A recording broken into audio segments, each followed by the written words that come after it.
Okay, well, hopefully we're live. Hi, those of you on the Discord. I'm Llama Man. I've been a DM for, God, way too many years. I'm a professional cashier. That's not nearly as exciting as Dali. Um, but yeah, I wanted to just record some of my game prep because I see some people like kind of struggling with that lately, and I think Dali's really done some really good work making it very easy for people. So I wanted to show like what it looks like taking some of his ideas and just turning it into how to play your games, how to run your games. I do want to preface this by saying I am not a streamer. I'm not going to have great audio. I don't have a nice setup. I've got a decent microphone, but like I'm in a little bedroom in an apartment on Wi-Fi, so like you're gonna hear cars pulling up and my dog barking and all that jazz. So I apologize. This is not like a professional situation here, but I did want to kind of show folks a campaign that I'm working on right now. This is my big group campaign. I've got 5 players. It's an in-person game that I've called Democracy Under Pressure, which is a bit of a pun. My players love puns. I don't, but I thought that this would make them grin when they read it and understood the context of the campaign. So, yeah.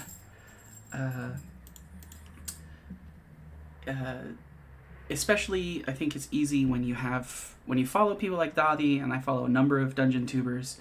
Sly Flourish, I'm going to bring up a lot in this stream here because I am a lazy dungeon master. That's one of the differences. Like, if you have the access to Dadi's diaries and you see just like his prep work, and you're like, oh man, how can I ever? No, like Dadi is amazing and great, and like if you watch his live stream, you can see that the prep that he puts in is because he has such good players at his table. Like, if you're just playing with your good friends from work and high school and eating pretzels at the table, like, you don't need the kind of prep that he does. Like, that works for him and his group and his brain, and he's a professional writer and a professional director, and his players expect that level of professionalism from him. But if you're just, starting out, like, how could anyone expect that of you? And so I kind of wanted to just show what an average kind of prep looks like. I'm not a great DM. I'm not a fantastic writer or any of that. In fact, a lot of this document you hear on the screen is stuff I stole straight from Dadi's broadsheet. Like, if you have access to all this Patreon stuff that you've paid for, use it. Your players will never know. Your players do not care that you watch 100 dungeon tubers. So, with that out of the way, this campaign, I was inspired by Dadi's video, Stop Building Campaigns, where he suggests that D&D is more of a Western at tier 1 of play, like the levels 1 through 4 of play, where your characters don't even have a subclass for half of that time, and they're, like a stray goblin arrow can kill them. Really what they're doing, like, they're rat catchers. They're not the guys who are going off and saving the kingdom from the evil overlord, right? They're taking jobs for money to buy the armor and weapons and magic potions that they need to be the big players in the world, right? Like, at levels 1 through 4, they're just bounty hunters. And he posits that spaghetti western is really a good format for that, which I love this video. And it talks about how Star Wars really is a spaghetti western, and how, like, all the tropes in it I easily translate to D&D. Like, Obi-Wan's a wizard, and they there's smuggling and crime lords, and it, even though it's in space with laser guns, it's really just a western. Like, I think actually it's based on The Hidden Fortress by Akira Toriyama, or Akira Kurosawa. Toriyama's the Dragon Ball Z guy. Kurosawa, I've never seen Hidden Fortress. I've watched a lot of other Kurosawa flicks, but so far I've missed that one. But from what I understand, that really inspired a lot of the characters you see in Star Wars, and A lot of Kurosawa's films were turned into spaghetti westerns. I think The Good, the Bad, and the Ugly, and A Fistful of Dollars, and The Magnificent Seven are all Kurosawa translated films. And so another thing that Dadi's video really reminded me of is Sly Flourish, who's another dungeon tuber, and his 3-2-1 quest model, which he ran the Dragon of Icespire Peak starter adventure by WotC, and was like, wow, this is a really great template for an early campaign. Hi, little dog. Sorry, my dog's upset that I've been sitting here at my computer desk getting prepared for this and not cuddling him on the couch. So let me deal with him for a second. Sorry about that. But yeah, the 3-2-1 quest model, Sly Flourish posits, is a really good starter example. Basically, you offer on a bounty board or some other way 3 quests to your players. 3 is a number in Dungeon Tube that we really like because it makes the players feel like they have a choice, but that choice is very limited, right? Like it's not 7 options, so they each pick a different one, right? Like I have 5 players. More than one of them are going to pick one of these quests, right? And so they feel like they have enough options, but it's not an overwhelming number of options, and it's not a number of options that is going to deadlock my group into indecision, right? There's gonna be an obvious one that they like the least, and 1 or 2 others that they kind of argue over the most, right? And so you send them on those 2 that they like, and then the 3rd one falls off. Time advances. You chose these other 2 quests, so that 3rd one resolves, and then you're presented with 3 more. And you do this several times until you meet the conclusion of the arc, and in the Dragon of Icespire Peak, that is, you go and fight the White Dragon of Icespire Peak. And so he posits that this is a really good structure for a campaign. And when I listened to Dadi's video about D&D being a Western, I was like, man, he wants to use a job board, he wants to bounty, he lists out like 5 or 6 quests that you can just put on the job board. Half the work is done for me. Half of it. And so I pitched this campaign. I'm going to reference another of his videos where he talks about the Bibig and building a campaign from the back to the front. And so later on, if I continue doing these, we'll talk about that video a little bit more. So part of what I'm doing here has that video in mind as well, in that I do plan on this campaign going past level 4 and into probably mid to high levels, like 11, 13-ish. But right now it's just a 1 to 4, maybe 5 adventure in my head. And so following the Sly Flourish pitch document, I give them a little opening pitch here. I tell them the truths of the world. These are like little bits of setting information that anyone would know. I tell them what their characters are doing in the world here, what sort of campaign rules we're using, what class options and races are available. I begin by telling them where they start and who is hiring them. And then we go over some safety tools, which I do really recommend if you don't use them. I mean, I've been playing with the same players for years now, and before that, they'd been friends and players even longer than that. So we kind of use lines and veils to a degree. Like, we all kind of just, like, I have a lot of parents in my group, so, we don't harm children, we don't harm animals. We kind of keep it PG-13. So we have lines and veils, which I recommend you use. And then Sly Flourish pitches a thing called Let's Pause for a Minute. And we've used that a couple of times because it's a really good, like, hey, I don't know what's wrong here, right? It can be used for anything, like, ooh, something's making me uncomfortable, or, you know what, I'm not sure if you're talking in person or out of person, but I took this personally, or like, hey, I really don't know what's happening right now, and I'm just really taken out of the game. Like, you can pause for a minute for anything and just say, hey, stop, everyone, let's not be judgmental, let's just make sure we're all on the same page and hanging out. And I really like that. And we've only had to pause for a minute like 2 or 3 times, but each time we've done it, we got on the same page, we were able to talk like adults, and it was great. I really recommend using safety tools, whatever they are, your X cards, your yes and no sheets. There's some really good ones on like MCDM's website and stuff like that. Safety tools, really great. And just outlining them at the front so that people remember that you have them. Even though we've played together and we know, like, I know one of my players doesn't like spider faces. He doesn't mind killing giant spiders, but, like, if I sit there and describe milky spider eyes, he's like, bro, I'm super grossed out. And another of my players is like, please don't, put children in harm's way, so I don't do that. But they're okay with, like, flirting and things like that. So, like, getting your safety tools, super important. So that's all. This is what my little documents look like. This one I actually printed out for them, but a lot of times I just send it into the Discord ahead of the game so that they have an idea of what kind of characters to make, what the setting's like, and a reminder of the safety tools. And then the next thing is I made a map here because I plan on using the Hexploration rules, but I'm really not sure if I'm going to use them as well as Thalia does, because I am using Hexographer here and not Photoshop, so I wasn't able to, like, if I click the GM only, I can turn this off, but I can't seem to get rid of the actual terrain, so they'll know what the terrain of the cell is, they just won't know which targets there are. So I made this little thing. It took me a couple hours just because I haven't used Hexographer in a while, and I had to make up a bunch of things, like 6 or 8 of these. Like I said, they're all from Thalia's video. Like, there's the O'Malley farm over here. There's the coal mine. There's the axe beaks. There's in this fort I've got the bugbear gang.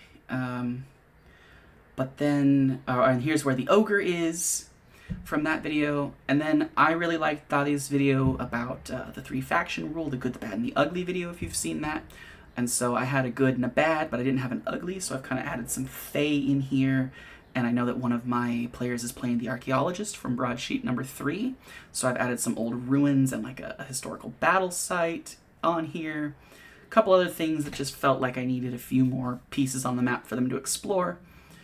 So I've done all of that, but I haven't actually prepped anything. And I want to tell you, it's totally fine not to know what any of this stuff is yet, right? It's totally fine not to have the 5-room dungeon about the ogre done. It's totally fine not to have, this will probably be like 3 5-room dungeons where they go into the coal mines and fight all the coal baddies, right? You don't need all of that done to start. I just have some evocative names. Tesalia's Grove, I've decided there's some druids and maybe a dryad here. A drow camp? No idea. It sounded cool. I know Dottie is using drow in his current campaign, so I thought, let's throw some drow in here. I've got a druid ruins. I don't know anything about it yet. There's this lion. I don't know. Maybe there's a cool lion. Like, I genuinely, like, just put some stuff on the map to explore myself. The Wreck of the Venatus. I'm probably going to put some Sahuagin in here, and we'll talk about those later on. The Troglodyte Cave. But, like, you don't have to be finished, right? Like, I have weeks before I'll need all of this prep. Weeks and weeks. I just have to, get them to the town, make the town, give them 3 quests, give them 3 more quests, right? I don't need to know what all of the things on my map are. I just need to have some stuff on the map to inspire me. So that was that. This campaign, I think this is okay to share. I told Dali I wouldn't share any of his, like, paid stuff, but I'm pretty sure this is a free post of his map. So most of my campaigns right now are taking place in Blackguard. Dali's broadsheet covers several of the boroughs in Blackguard, and it's his, what does he call it? Flintlock Fantasy by Gaslight, I believe he calls it. So it's like Victorian London, Industrial Revolution kind of themes with, like, guns and carriage chases, and he's got, like, Model T Fords and stuff in here. It's a really cool setting. If you haven't subscribed to his Patreon, I think it's the Adept tier for like 10 or 15 bucks, and he's got 4 broadsheets with another one coming out at the end of the month. They're super awesome. I think he said the page count is something like almost as large as Tasha's Cauldron of Everything. He's already got a couple hundred, like almost 200 pages, I think, worth of fantastic material. I'm running 4 campaigns. Well, this is campaign 4 here. It's going to eventually go to Blackguard, but right now it's out here in Springfield. And I picked Springfield because I wanted a coal mine, and as far as I understand, coal is in hills. And I told my players that it was like Western meets Victorian, and so I knew that Blackguard didn't fit that. And so when I was looking around this little map here, I was like, where can I find some hills that's also on the border of the cowboy country, which is the southern half of Dahlia's map, as far as I understand. So I zoomed into here, and this is where I just turned this into a little hex map, basically like these 4 or so hexes I turned into a hex map. So we're going to start off actually in Oak King for this session, because as far as I understand, the politicians need to have a residence here.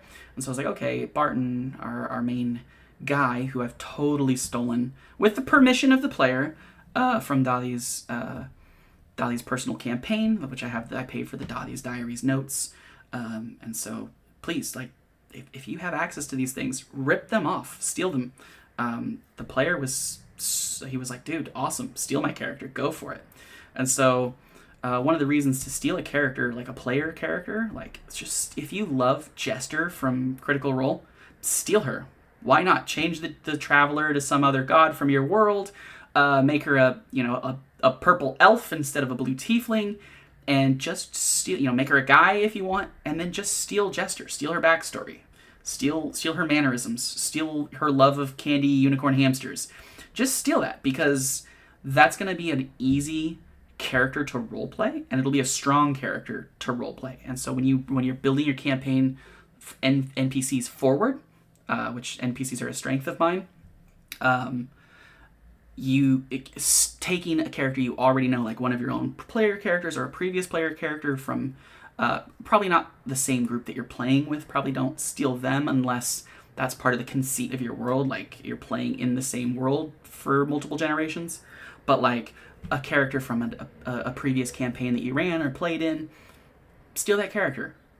The player will be flattered, and you already know it in and out, right? You know its motivations, you know its backstory, you know its characteristics, the quirks, the silly things they do. You know how they think already. Just steal that character. And so that's what I've done with Barton from the Kingmaker campaign. He's going to be my quest giver here for this campaign. The premise being that he is trying to win a seat in Riverton, this I don't know if they're states. I don't really understand EU politics all that well, but he's trying to run for parliament in this breakdown of the country, and so there's a unionist party that Barton is part of, and then there's the bad guy totalitarian party, and they're kind of a big villain in the first couple of broadsheets. They're like this totalitarian party, and I really liked them. Just really spoke to me. And so, and the unionist, one of my friends is actually, one of the players here is actually a union rep for his job. And so I thought that level of politics would be something he personally would enjoy. So it adds an extra level. So we're gonna go save Springfield from an evil totalitarian coal baron, and some hobgoblins up in these hills here.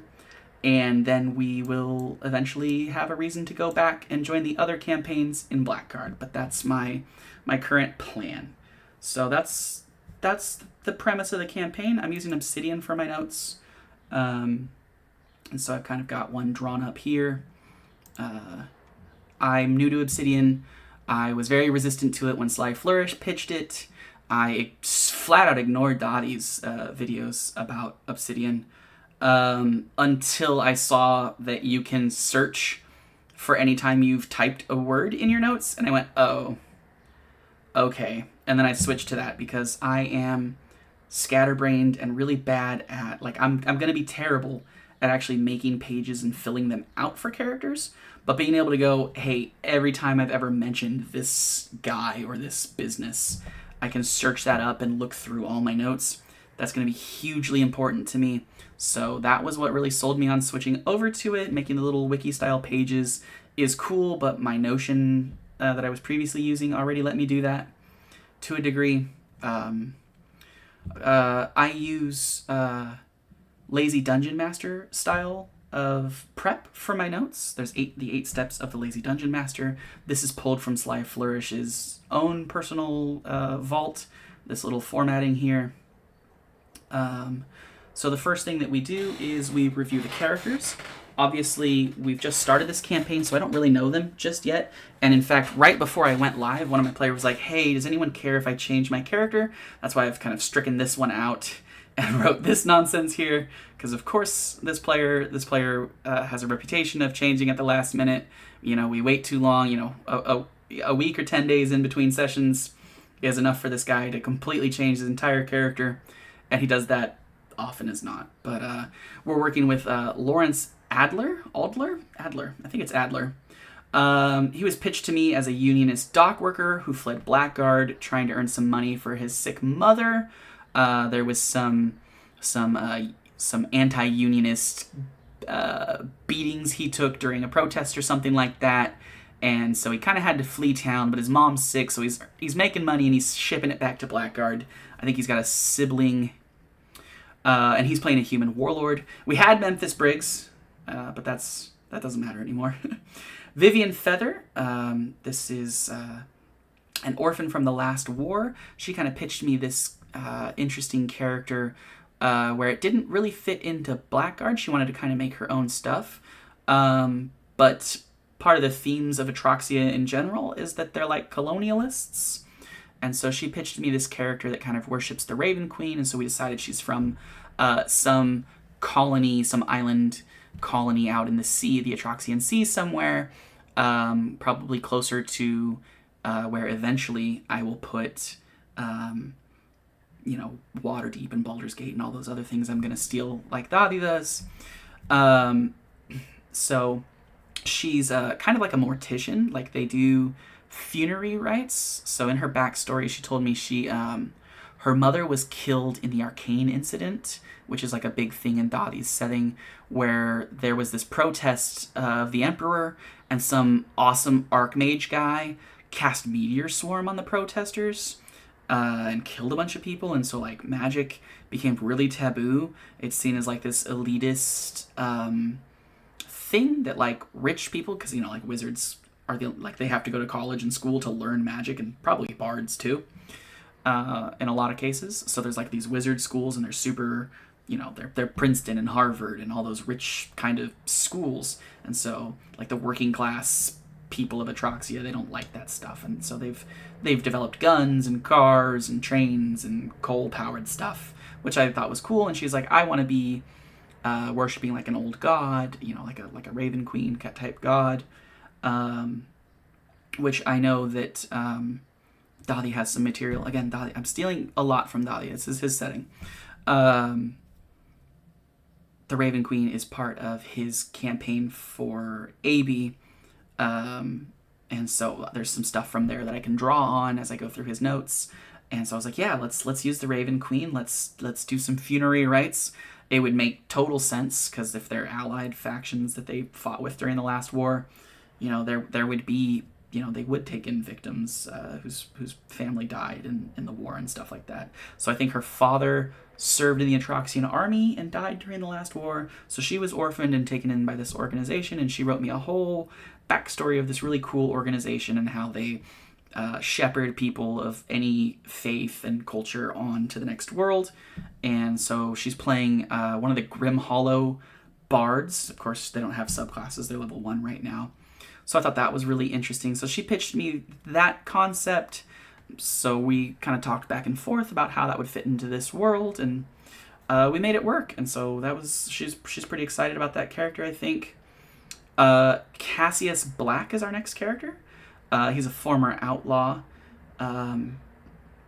And when he was pitching this character, he wanted to be like, he used to work for like a gang that like robbed banks and trains and all that kind of cowboy stuff. And because I'm connecting these 4 campaigns, I pitched back to him, he was like, I don't really want to be like on the lam, like running from the law, especially if I'm going to be working with this good guy politician. Good guy's a loose term with politicians, but less evil politician. And I was like, okay, well, what if you did a job for a guy who got you cleared of the crimes that you were accused of?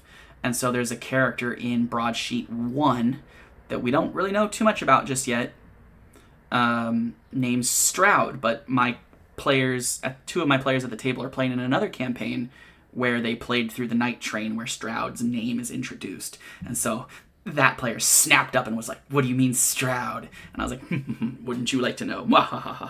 It's all connected. And so he was like, "Yeah, that sounds really cool. Like he's got a second shot at life, and he's got a chance to live a life not on the run for the first time, and now he's trying to figure out what to do with that. He's got a second chance, and he's playing the Highwayman Rogue, I think, from Grim Hollow. And then we have Polly Coalfield. That name is still pending, I think. She didn't give me a write-up in the Discord, but I have some notes behind me that I took in the in-person. And she wants to play the Broadsheets Ranger, the archaeologist. She thought that was super cool, and so we talked about some time periods in the broadsheet that she could learn about, and she liked the Many Kingdoms period, specifically the Interregnum. I don't know what that word is. I'm totally saying it wrong. But she liked those, like the King Arthur saint guy from the broadsheet, and so I've thrown some stuff of that onto the map, as you saw earlier. So she's playing a college-educated ranger. I think we talked about her being kind of like the girl from The Mummy, the main character from The Mummy. That's not the main character, the main love interest in The Mummy movies with Brendan Fraser. So I think that's kind of her character concept there. And then my friend Buddy was going to play Memphis Briggs, a former jackboot. He had really cool art, and now he's not, so I'm just going to steal Memphis Briggs to be my own NPC later, because that art was really cool, and if he's not using it, I will. So now we've reviewed the characters. The next step really are choosing outlining some scenes. You want a strong start. That's the first scene that you want. Something that really hooks the players in, usually something actiony. And then you outline some scenes from there. So this is something I've been trying lately. So I personally like to start my campaigns kind of in media res, where you kind of jump into the game with some action. I like to say, you already know each other, you're at this dungeon for this reason. Here's the first room or the door or whatever. What do you do? I like to start there, but my players said that they don't like that. They'd rather kind of start with a more role-playing opening and introduction of characters. And at first I was really resistant to this idea because, and this might be something many of you have experienced, and maybe you guys have better answers for it than what I'm about to describe. But there's always this be like, okay, and, Matt, who's your character and what's he doing, right? And they go, he's an orc in armor with, like, a sword, and he's throwing rocks. And then you're like, and they just stare at you awkwardly, and you're like, cool. And then, okay, Chris, what is your character?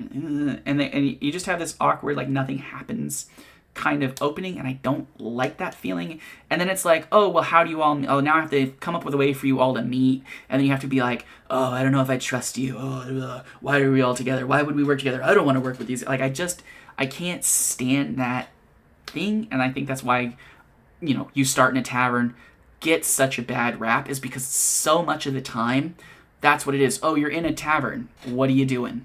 And they don't know, because they have no concept of the world or the game. They haven't figured out their characters yet. They don't know what voice they're going to do. They're nervous. They're giddy. The spotlight's on them, and they cave, right? And so what I wanted to do, and what I did in my previous game, was kind of hook them into a scene before I ask them to describe their character. And so what I've decided for this one is I'm going to introduce each character by using the broadsheet number 3's little random tables for businesses, because a lot of them have like a little sidebar that's like, what's happening or what services do they have or what are they selling, right? And so I'm going to just go, okay, we come up to this shop, we see, you know, a situation going on in the shop, and then I'll just look at one of them and be like, what are you doing here? What do you look like? And so I'm going to try and give them something actionable and like let them come up with, you know, like if it's a barbershop, are you getting your hair cut as this is happening, right? So I'm going to roll those up right now. I thought that would be kind of fun. I did say that I wasn't going to show any of the stuff going on the broadsheet, but I'll try and read out what I'm doing. So the first thing is like an establishment, roll a d20. Number 1, a barbershop. Hey, I just mentioned that. So strong start is going to be player intros.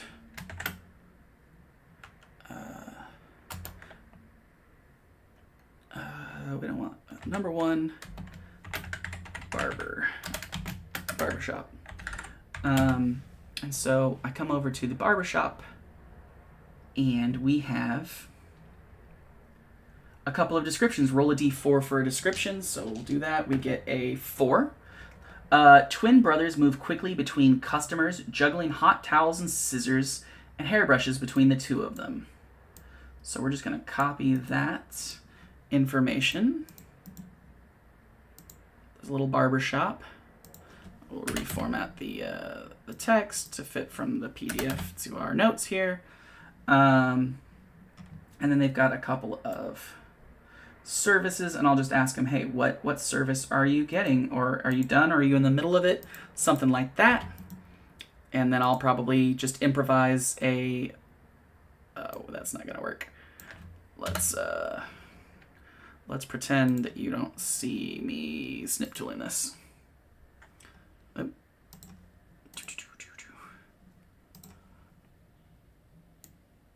So I'm going to snip tool this and paste it into my... So they've got some prices here, like what's going on in the local barber shop. Have one of the twin brothers talking to them. Let's see who the brothers are. We can roll for the species. It's a 3d10 generator. That's an interesting generator. 3d10. We've got an 8, a 6, and a 2, so 16. 16. They're lower class Atroxians. Lower class human Atroxians. Oh god, the service thing is so messed up. Alright, I will add this to my other notes and delete it from here.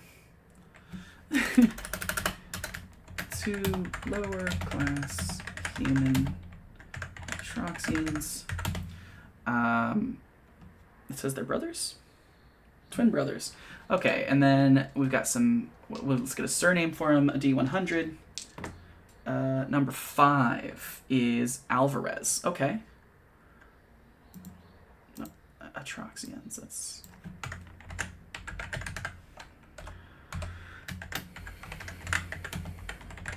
The Alvarez brothers. And then a D100 for masculine names. We've got 77, which is going to be Mose. Mose? Moose? Mose. Okay.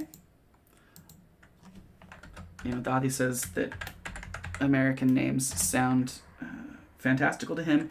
I don't think that this is an American name. Mose and Eric. Okay, Mose and Eric. Alvarez. The Alvarez brothers and their barbershop. And then I'll remind myself, list services. So that's number 1. The second thing that we come after is going to be establishments. D20 again. A 6. Not a creepy alley. Let's not do that. Number 10. A local union. Okay. Let's see what the local union's got. Local union. Union name and trade. Roll a d12. A 9. Skilled crafts. The Artisan's Circle. Okay.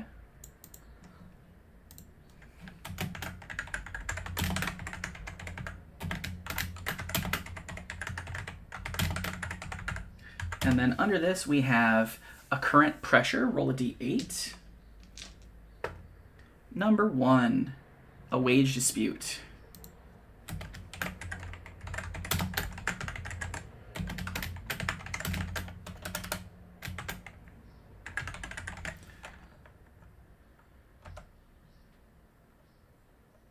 Why are those? Okay, a wage dispute.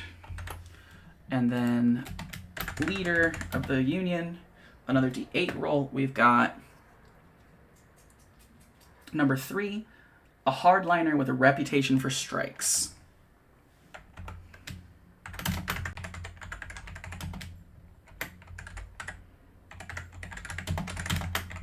Okay, so people are on. This actually plays into Barton being a unionist. You know, this is so we've got a strong union here. Let's make this person someone real quick. We've got 3d10 for culture again. Why 3d10, Daddy? If you watch this and get this far, please tell me why. We've got a 14.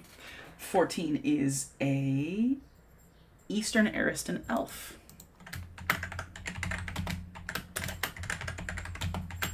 I don't quite know how they should be named. I think a lot of the elves have really cool names, like at least the ones from Dolly's live plays. But I don't have a real naming convention for Eastern Ariston elves, I don't think. So we will just use what we've got. 54. Their name is Hurston. Hurston, let's get a surname. 18. Hurston Bianca. No, we can't do that. That's a first name, Dottie. 79. Ramsey. Hurston Ramsey. That sounds cool. Okay, Hurston Ramsey. They're in a wage dispute, and they're angry about it. I think we'll probably pitch that to Lawrence, although I don't want to really...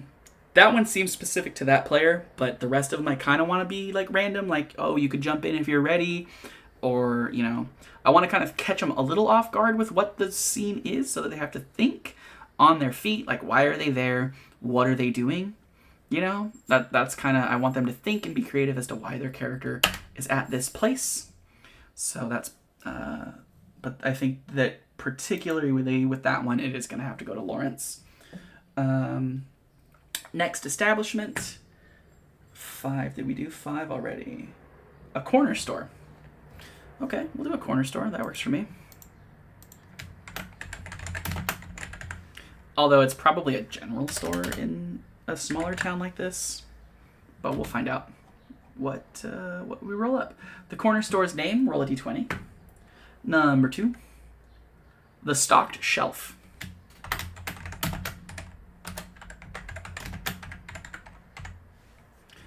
And then the goods that are sold, roll a d8.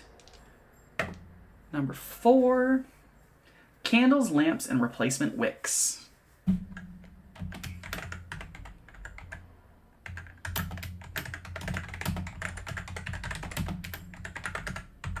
And then a d10, what's going on? These are what I like. 2, the shelves are being restocked.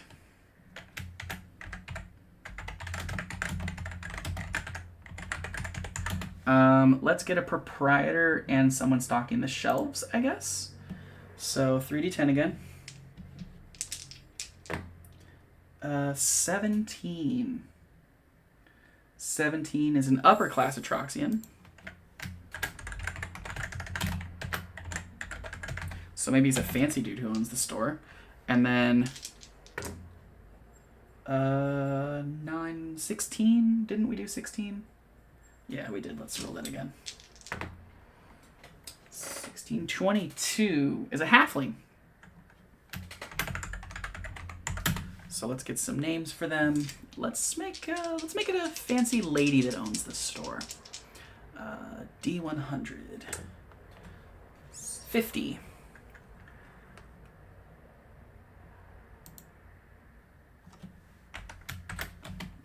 50 is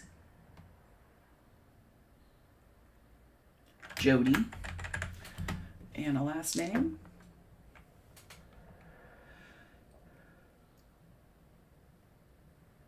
Moffat. Jody Moffat. That sounds rich. And then a halfling. Richard, this is the store owner. The halfling is... Hi, baby boy. Come on, sit by me. The halfling is 89. Let's go with a guy. 89. Scooter. Perfect halfling name.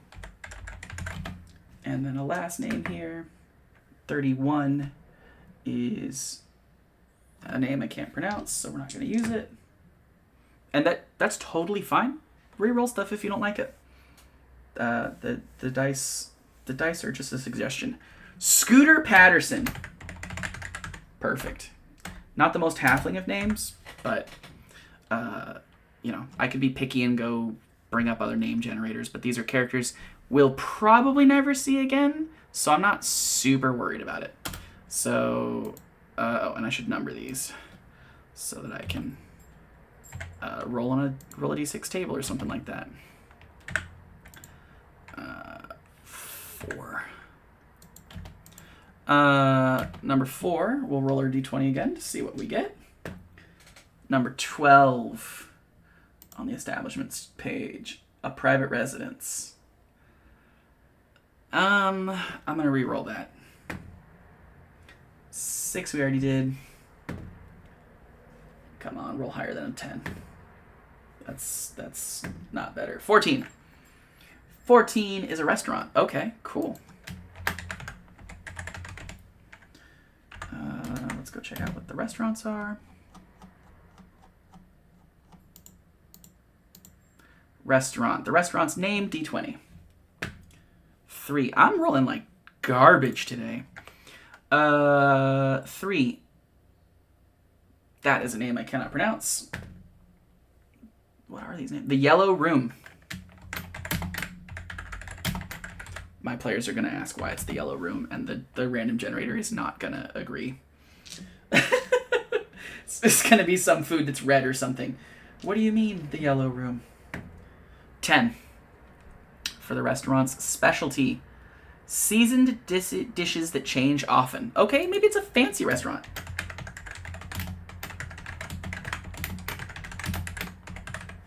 Okay. And then the restaurant's menu.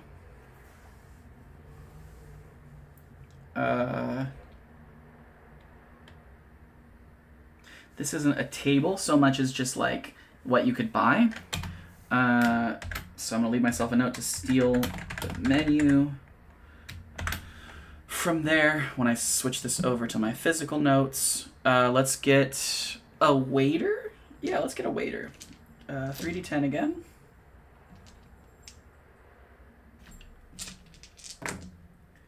$12, 14, we already did 14. 12, 21. 21 is a dwarf. Dwarf waiter. I think we've got a lot of guys right now, so we're going to use a feminine name. Number 7, Alexandra. We don't really need a last name, but why not? 68. I don't think that they're going to ask. I don't think the waitress would say their last name, nor are they going to ask, but we'll do that anyway. 68.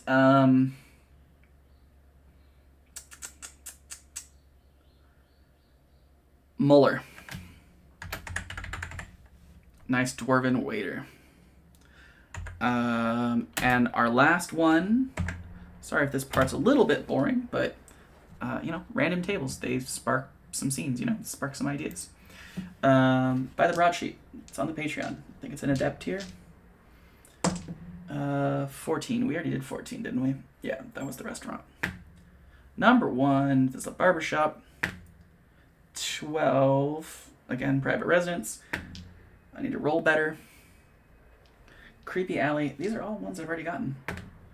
There's 20 numbers on this list, and I've rolled the same, like, 5. 7 is a curio shop. Okay, we've got some characters who'd go to a curio shop. Okay, yeah, let's do that. A curio shop. Okay, D20 for the shop's name. 2. Can I roll above a 2? Tony's Tchotchkes. That is, I've never seen that word spelled before. I knew exactly what the word was, but I've never seen it spelt before. Tchotchkes.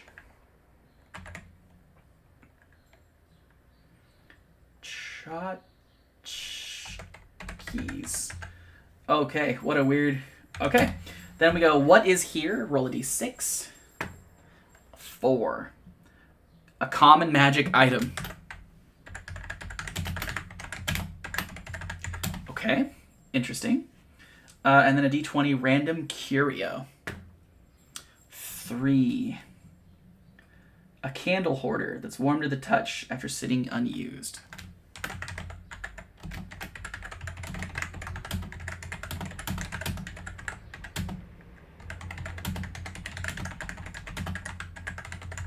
Is that the magic item, or is it another item? Oh, I totally messed up how that chart's supposed to work. So we're gonna ignore the common magical item part, and that's what the item that they're looking at is going to be. You're looking at a candle. There you go. Okay, so that's our opening scenes. Give each player their little intro. We'll let them describe their character. They'll be in the middle of, like, why are you talking? Like, you have in front of you is a candle holder that's warm to the touch. Oh, we didn't get the shopkeep. The shopkeep's got to be Tony, right? Tony. What is Tony? 3d10 for race. What, baby boy? Come sit with me. I'm doing something. 8, 12. 12 on the last names is Bean. Tony Bean. My players are going to love Tony Bean. 100%. Oh, that was the race. Orc. An orc named Tony Bean. Tony Bean is trying to sell them a candle. That scene is going to be hilarious. I can already tell you that's going to be hilarious. Need a better way to stretch all this down, but that's okay for now. So each player will get their own little intro, and then I kind of planned things out from here. I'll kind of discuss that with you guys. So I was bored at work several weeks ago when I planned out this session, and kind of the idea behind this session was that I didn't know when I was going to have time to build out the town and flesh out the quests and the dungeons and the NPCs in Springfield. And so I wanted a session where we can meet and not be introduced to all the problems in town so much as introduced to the characters and Barton, their quest-giving NPC. I really wanted to focus down on that. Plus it buys me, we're probably playing every couple of weeks, just with our current campaigning situation. So the idea here is that I've got a couple of weeks now to flesh out the town, and maybe I'll stream some of that too if people watch this and find it helpful, or if it just streaming it makes me get up and stop being lazy. So the next scene, so we've done some role-playing, we've introduced our characters, we've all met. Now we need some action. We need to fight. At this point, it'll probably be 40 minutes or so of playtime, where they've just kind of probably not rolled many dice other than like some insight checks or persuasion checks, stuff like that. You know, nothing too serious. So like they're going to be itching to see what their class does and kill some monsters. So I have, if we look at our map of the area, Oak King is across a river from Springfield. I assume there's a ferry here because this has a bridge very obviously, but this doesn't. So I figured that I would use some aquatic folks, and there weren't really good options for that. Here's my version of the map. So I didn't have really good aquatic folks. But once again, on the Patreon, Davi has some Sahuagins, however you say it, some shark folk, and he made a weaker one. And so I wanted to use some of those. Oops. Yep. Okay, that's good. We're not showing anything. But he has several different Sahuagin. He's got a minnow, which is like a CR 1/8. So, and then he has, I think they're called predators, like the actual Sahuagin. So I'm thinking about using them, but I really like this harpooner he's got, which is like a CR1. I think a CR1 is too tough for an opening battle, so I'll probably just have a tougher Sahuagin predator be the leader of the little group. So there'll be a little bit of a boss. He's got 22 hit points. That's probably 2 or 3 attacks that he can live through. So he'll be kind of scary. I really do like the harpooner, though. I might give this guy the harpoon ability on the regular predator, just because I think it would be cool to be trying to pull people into the water. And you're like, oh, Sahuagin, that's a weird thing to have near a town. But part of my larger campaign frame is that they're messing around with fiends. And so I think these fiends are potentially sent by the Bibig of the adventure, or sent here because of the Bibig of the adventure. And so, shark attack. To get everyone by the river, what I'm going to do is, as they're walking through town, they'll see signs from the Barton campaign.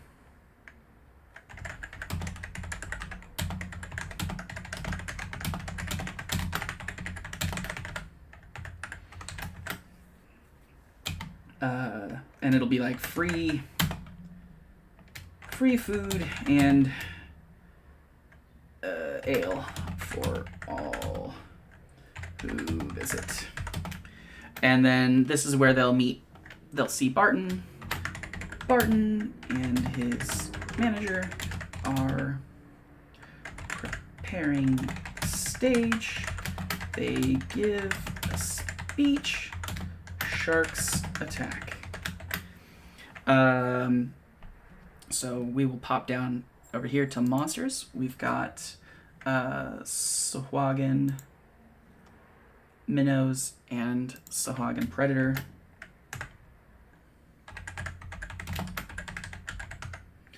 Now, I use, again, more Sly Flourish stuff.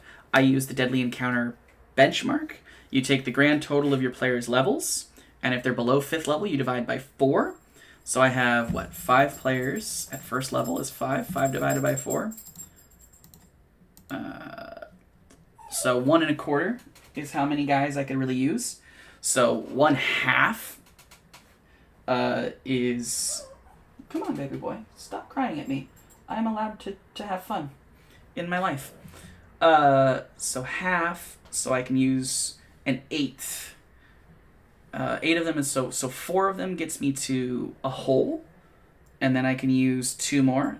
So 6 minnows or so.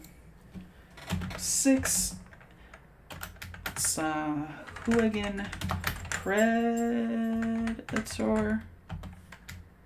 times 1 with harpoon action from harpooner. And you can just do that. You can just give it an action. Especially that these stuff is all like modular in design, so like their attacks and stuff are very close and similar. And if I've overtuned this fight, I can have the Sahuagin attack civilians instead of players, which means I won't myrtleize my level 1 players too badly, is the hope here. So boom, quick, easy combat encounter. I've already got a map picked out for the battlefield. I'll grab some minis and we'll play that out. It'll be quick, it'll be fun, it'll be easy. Probably take up another half an hour or so of time. Everyone learning their characters and everything. So like at this point, we're hoping we're about an hour and a half into a 4-hour session. So we've probably, hopefully a little longer than an hour and a half, but probably not quite 2 hours here. with all these scenes. Just depends on the player participation in the role playing and the improvisation of these little 5 scenes here, the introduction scenes, and how long I let Barton talk and let people think about what he's doing. I'll probably do that. I'll probably come up with I've stolen, if you zoom down to this stuff that I've stolen, I've gotten a bunch of notes from Dottie that I've stolen about this character and stuff that he says and his agenda, his different bills he's trying to pass. So I'll probably come up with some stuff to say about this, either improvise it, or maybe Dottie's got a speech I can steal or something. So I'll have him get interrupted, a few sentences in, and boom, combat. But after that, dinner with Barton. After that,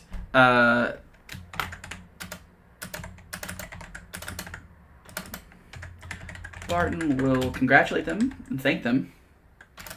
Thank them. I think thank them is a better word. Thank them for their heroics and say he may have work for them. Won't you join me for a meal? Killing monsters is hungry work, I'll bet. Something. Try. I want him to be kind of charming. I want him to be a little charming. I want them to like this character. That's kind of the mission goal here, is let them role play a little bit, feel out their characters, and like this character enough for them to go to the town with him and save the town for him, right? He's the modus operandi of the campaign.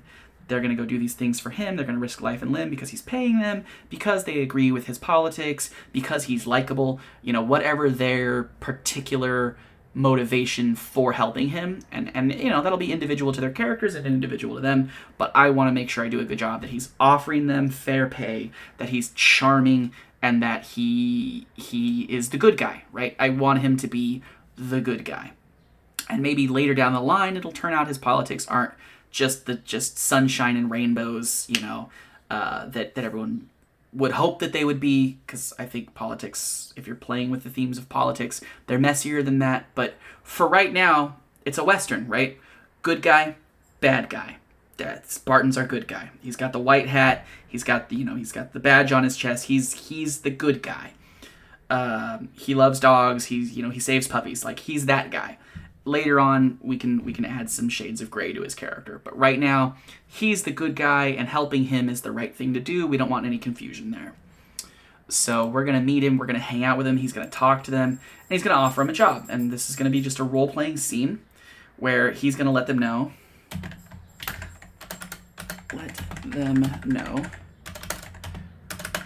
that Springfield, the nearby town, is in rough straits. They keep selling farms and eventually may get bought out by a company like the Roe Corporation. They're the big bad guys in my campaign. I don't know that the bad guy of this campaign is part of the Roe Corporation. Maybe he's a subsidiary. I'll have to throw ideas at Dottie after this. So he's going to tell him, this town's in trouble, but maybe we can save it and flip their vote. And then we can pass these pro-worker policies, right? That's kind of his sales pitch. If I can come in here and I can do some stuff and show these people that we'll help them, we'll help save their farms, we'll help save their community, we'll fight off whatever outlaws and monsters. We can show them that the government can do good stuff. I'll pay you, and that'll be enough. I told my characters, you want to get paid. You're out here on the frontier. You've been kind of, for whatever reason, you've left Blackguard. You're out here. You need enough money to get by, right? And so they know the premise. They know that working with Barton, it's in the pitch document. It's right here. You've been hired by Barton Cleveland, right? You want to do, your character in the world wants to help this guy. You're making your way, whether it's for pay, whether it's, because you believe in him, whatever it is, he hires you because he's heard supply caravans have been attacked and that this town is in danger, right? It's going to get sold. Good people are going to lose their livelihoods. So hopefully that scene can take a good chunk of time from there. So at this point, I'm figuring we've played half the session or longer, hopefully, like by the time this is done. So here's where things get a little bit hairy, where it's like, I don't, this is one of the things where like, don't run a one shot because, that you never know how long scenes are going to take. And if, you want to cut from the middle to get a satisfying conclusion. So the next scene that I have planned, is going to be on the road to Springfield.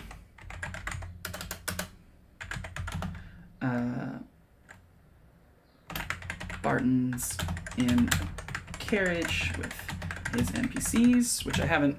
I did steal some NPCs for him. There's Jane Tranter, the campaign manager, and Kenton. I only know him as Kenton, who's the personal valet and manservant. I figured, these are some side characters who can, because I want Barton to be kind of bold and like wants to go help the heroes, but Kenton and Tranter are gonna be like, bro, you can't, you're a silver spoon, rich boy. You can't go fight bugbears and ogres. Like, stop it. And sometimes he will and sometimes he won't, I think. It depends on how the characters feel about him joining along. Because he does need to be seen being the hero. He can't just hire the heroes the whole time, right? But that's just thinking about that. Oh, I can't spell words. Carriage. NPCs. Party can have horses and a wagon. So probably a couple of horses and a wagon with their gear and supplies, and probably I want Barton, like, if you see the art of him, he's like this. He's wearing like really nice clothes and then like a coonskin hat, right? Like, he looks like he's totally some city slicker who bought the nicest, camping gear he could and put on a Davy Crockett hat and went outside. And I want him to feel that way. Like, oh, he's going out to this frontier town. But he's going to have big old suitcases and all these clothes and comforts of luxury with him.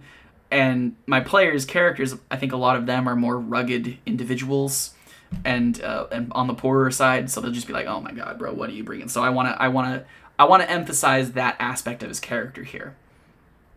And so they'll be on the road, and I'll let him do some talking, some characterizing, talking, and show off how city slicker Barton is. And then I have some ideas here. So I was talking to a friend, kind of pitching, what this session would look like. And somewhere down here, we're like, I don't know if I have enough to the session. So one of the first quests that he mentions is that there's troglodytes attacking wagons. And so I was thinking I would do that, especially if I need a second combat. So this is kind of my pressure gauge on time, is this scene where I'm going to have an overturned wagon,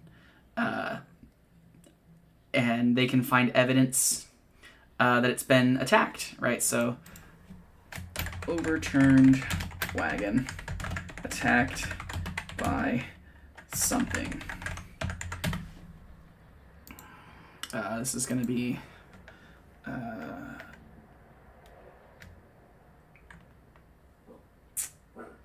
yeah, so it's been attacked by something.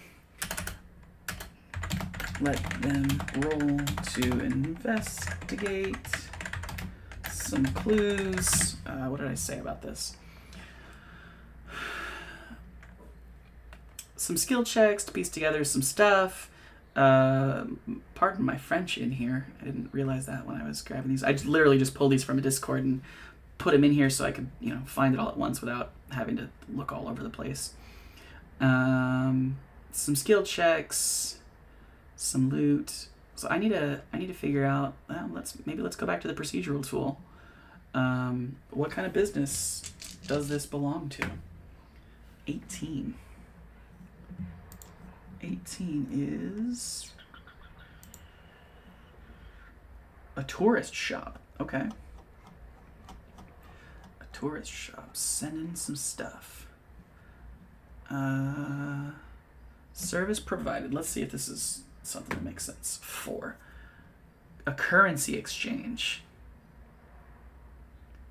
The true intent. A D8. 5. Disturbing propaganda for the Republic. Huh.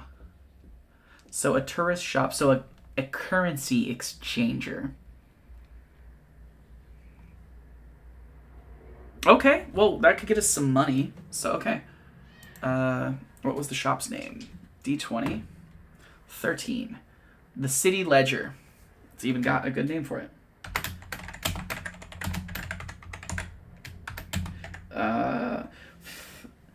A currency exchange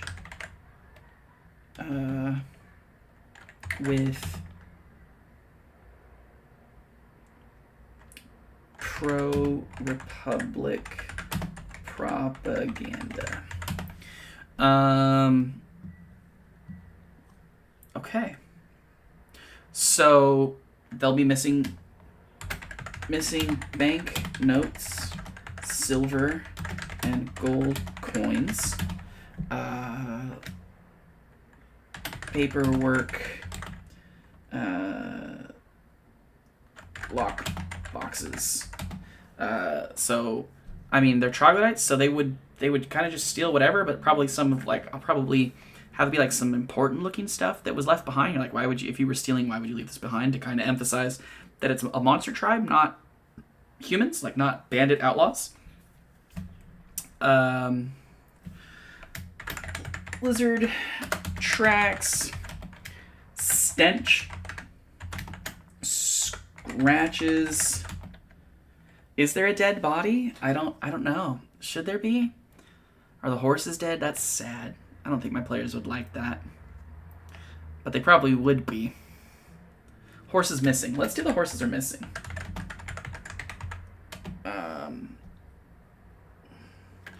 Wheel broken, blocking the road.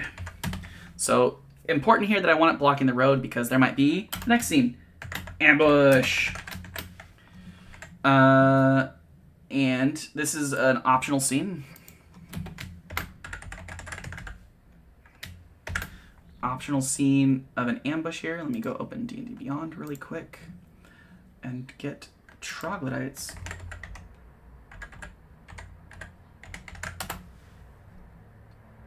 I put an S and now D&D Beyond's not going to search for it. Please. Please don't be like this, D&D Beyond.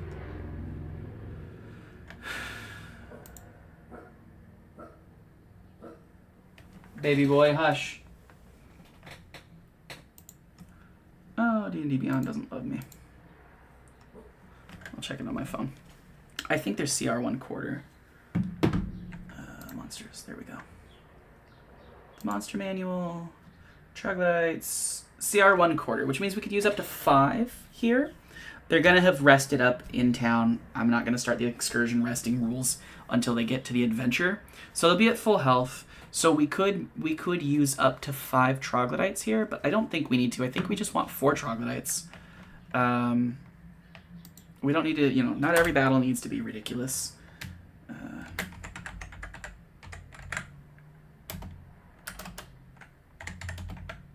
So 4 troglodytes, if we need them. And that's an optional ambush. Trogs strike.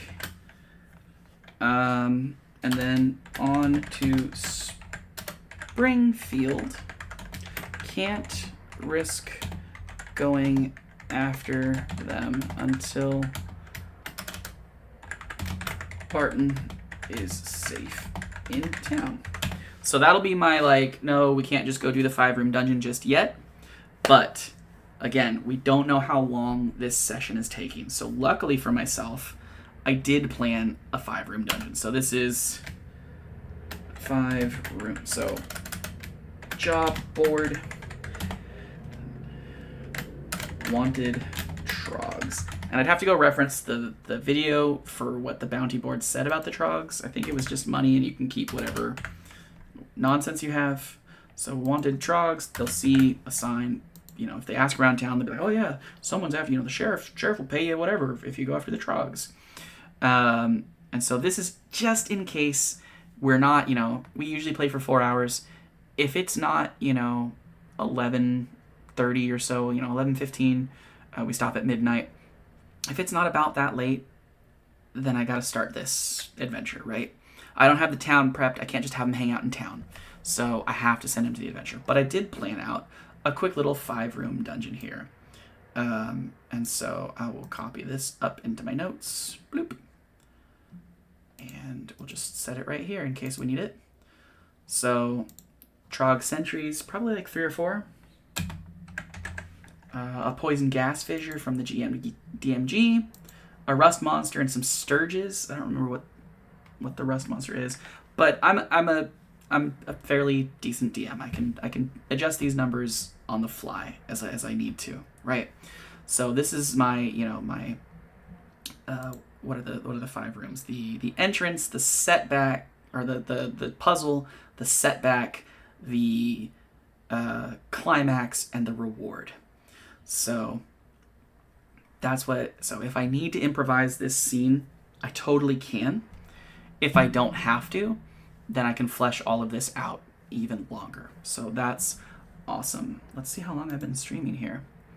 Over an hour. So this is most of a session's prep here. I don't want to make this too long. I've been rambling nonstop. So what I need to do next is plot out some secrets and clues. And maybe I'll do a second video later tonight or tomorrow or something to finish this part. If you watched any of this, thank you so much. I appreciate you. But I hope this was an example of, like, I didn't do anything complicated. I don't have fancy, like, this is probably a whole night's worth of D&D, if not potentially 2 with this 5-room dungeon that I've outlined here.